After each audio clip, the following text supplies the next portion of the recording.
Berikutnya adalah C. Paradigma pendidikan dalam inovasi pendidikan. Dengan kemajuan teknologi yang sangat cepat, berbagai bidang kehidupan berubah dengan cepat pula. Teknologi berubah, sarana kehidupan berubah, pola tingkah laku, tata nilai, sistem pendidikan, dan berubah pula lah macam peranata sosial yang lain. Dampak dari cepat perubahan sosial ini meningkatkan kepekaan dan kesadaran warga masyarakat terhadap permasalahan sosial. Hal ini terbukti dengan adanya berbagai macam bentuk kegiatan sosial yang dilakukan di masyarakat. Kemudian perubahan sosial merupakan perubahan perilaku dan sikap yang terjadi pada individu, kelompok individu ataupun organisasi. Perubahan ini disebabkan terjadinya interaksi antara individu dengan individu, individu dengan kelompok, maupun kelompok dengan kelompok, organisasi dengan kelompok, atau organisasi dengan organisasi. Perubahan sosial pun ini berdampak pada sistem pendidikan, yaitu adanya perubahan paradigma dalam pendidikan, yaitu paradigma pengajaran atau teaching, pembelajaran atau instruction, kemudian yang ketiga adalah proses belajar atau learning ya. Di sini ada 3 paradigma yang akan kita bahas. Untuk yang pertama ini ada paradigma pengajaran atau teaching. Jadi pada awalnya pendidikan itu hanya terjadi di sekolah aja, yaitu di dalamnya ada guru yang mengajar, kemudian ada siswanya. Nah, peran guru di sini itu adalah satu-satunya narasumber yang akan mentransfer ilmunya ke siswa-siswanya. Jadi hanya ada sumber belajar satu, yaitu dari gurunya. Kemudian dalam paradigma pengajaran atau teaching ini, pengajaran berperan sebagai penyaji materi. Jadi pengajarnya ini berperan sebagai penyaji materi. Artinya guru menjelaskan materi kepada siswa, sedangkan siswanya hanya menyimak dan mengerjakan tugas apa yang diperintahkan guru atau yang diberitahukan. Kemudian yang ketiga, alat bantu mengajar yang digunakan oleh guru itu hanya bersifat mendukung penjelasan dari si guru ini. Contohnya alat bantunya mungkin ada media-media pembelajaran, tapi tetap media pembelajaran walaupun ada itu hanya sebagai pelengkapnya saja dari apa yang guru terangkan. Kemudian yang kedua yaitu tentang pembelajaran atau instruction. Paradigma ini memberikan perhatian kepada siswa. Nah, dari yang pertama tadi adalah student center, sekarang menjadi yang pertama tadi adalah teacher center, sekarang menjadi student center. Dalam paradigma ini, guru tidak hanya sebagai satu-satunya narasumber dan pengajar, tetapi juga sebagai fasilitator yang membantu siswa dalam hal belajar.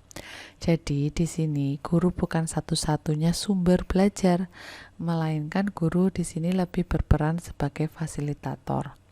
Yang ketiga, tugas guru sebagai komunikator adalah mengolah pesan dan menentukan penyampaian agar pesan tersebut dapat diterima dengan baik oleh siswa.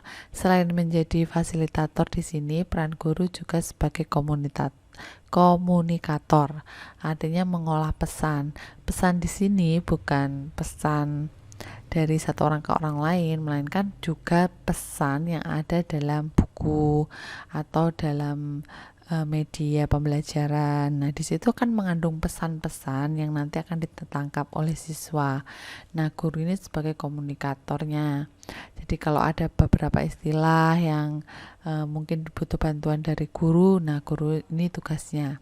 Kemudian ada penerapan pendekatan sistem, yaitu guru sebagai subsistem berperan dalam hal merancang, mengelola, dan menilai proses pembelajaran. Nah, ini semua sama ya dalam pembelajaran. Tugas guru ya di 3 ini merancang. Pertama, sebelum siswanya masuk, guru itu harus sudah merancang pembelajarannya seperti apa dalam bentuk RPP.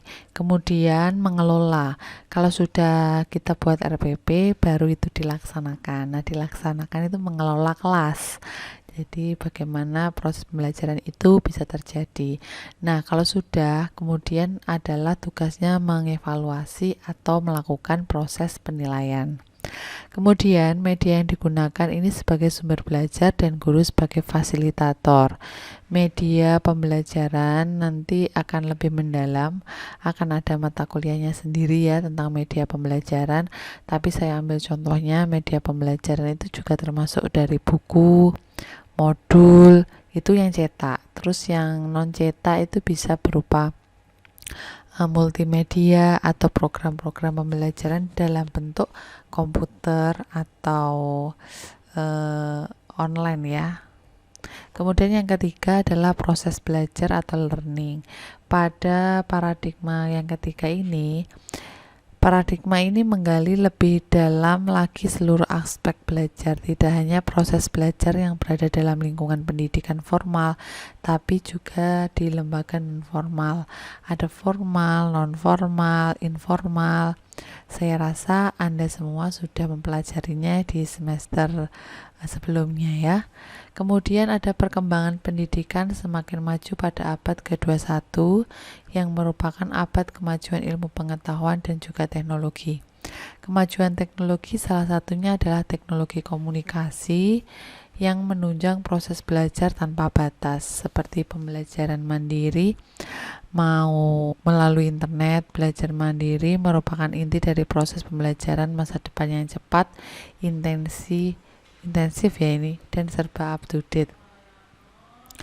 Nah, ini programnya lebih mendukung pada saat ini ya, proses pembelajaran. Nah, istilahnya adalah merdeka belajar. Jadi siswa-siswa itu bisa belajar kapanpun dan dimanapun dengan menggunakan kemudahan teknologi dan teknologi dan komunikasi melalui internet tentunya. Terus kemudian yang di proses belajar itu juga ada yang namanya belajar seperti ini hanya sebutannya aja. Kalau full dengan menggunakan e-learning, berarti kita bisa menyebutnya ini pembelajaran e-learning atau cyber learning, jadi memanfaatkan media internet. Kemudian kalau beberapa program studi itu menggunakan campuran e-learning juga iya, kemudian tatap muka langsung juga iya.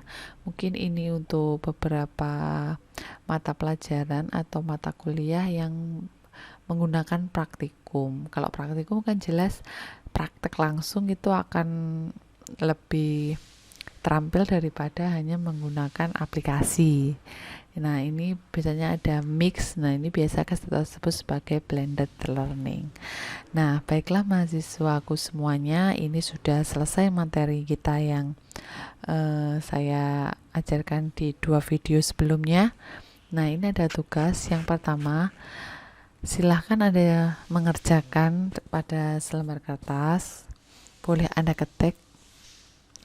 Terus kemudian jangan lupa diformat jadi PDF ya, supaya tidak berantakan. Yang nomor 1, apa yang dimaksud dengan perubahan sosial dan perubahan kebudayaan. Nah, ini tadi sudah saya singgung sedikit, mungkin nanti bisa diulas lebih mendalam. Kemudian yang kedua, sebutkan contoh dari tipe-tipe perubahan sosial. Contoh-contohnya apa saja? Karena tipe-tipe perubahan sosial lebih dari 1, maka Anda sebutkan poinnya, kemudian contohnya. Yang ketiga, karena kita sudah masuk menyinggung sedikit tentang pendidikan, maka yang nomor 3 tugasnya adalah membuat perbedaan antara kurikulum 94, KBK, KTSP, dan 13 pada selembar kertas. Nah, ini adalah tugasnya, silahkan dikerjakan dengan baik. Saya akhiri kuliah kita hari ini. Assalamualaikum warahmatullahi wabarakatuh.